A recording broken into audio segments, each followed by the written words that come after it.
ETV Bharat news ടൈമിലേക്ക് സ്വാഗതം. Pookode veterinary സർവകലാശാല വിദ്യാർത്ഥി സിദ്ധാർത്ഥിന്റെ മരണത്തിൽ പ്രതിഷേധം കനക്കുന്നു. 6 പേരെ കൂടി കോളേജിൽ നിന്നും സസ്പെൻഡ് ചെയ്തു. നടപടി SFI unit secretary Abhishek S ഉൾപ്പെടെയുള്ളവർക്കെതിരെ.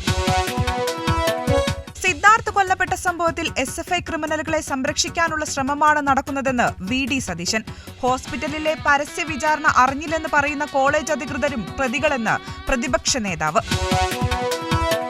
ഗ്യാൻവാബിയിൽ പൂജയ്ക്ക് അനുമതി നൽകിയ അലഹബാദ് ഹൈക്കോടതി ഉത്തരവിനെതിരെ സമർപ്പിച്ച ഹർജിയിൽ വാദം കേൾക്കാമെന്ന് സുപ്രീം കോടതി. മറുപടി മസ്ജിദ് കമ്മിറ്റി നൽകിയ ഹർജിയിൽ. ലോക്സഭാ തെരഞ്ഞെടുപ്പിനുള്ള BJPയുടെ ആദ്യഘട്ട സ്ഥാനാർത്ഥി പട്ടിക ഉടൻ. ആദ്യ ലിസ്റ്റിലുണ്ടാവുക കേരളത്തിലേതുൾപ്പെടെ 160 മണ്ഡലങ്ങൾ.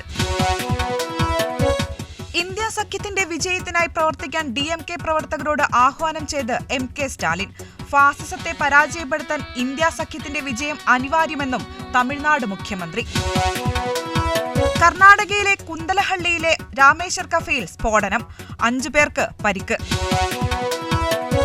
ബോംബ് ഭീഷണിയെ തുടർന്ന് തമിഴ്നാട് സെക്രട്ടേറിയറ്റിൽ വ്യാപക പരിശോധന.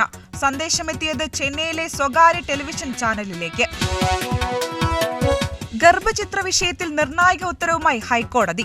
ശരീരം എങ്ങനെ ഉപയോഗിക്കണമെന്നതിൽ സ്ത്രീയുടെ തീരുമാനം അന്തിമം.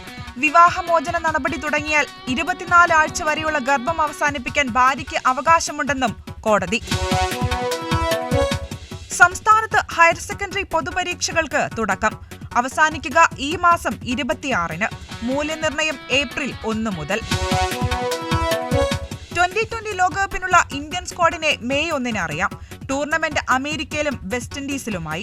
ഇന്ത്യയുള്ളത് ചിരവൈരികളായ പാകിസ്ഥാൻ ഉൾപ്പെട്ട ഗ്രൂപ്പ് എയിൽ.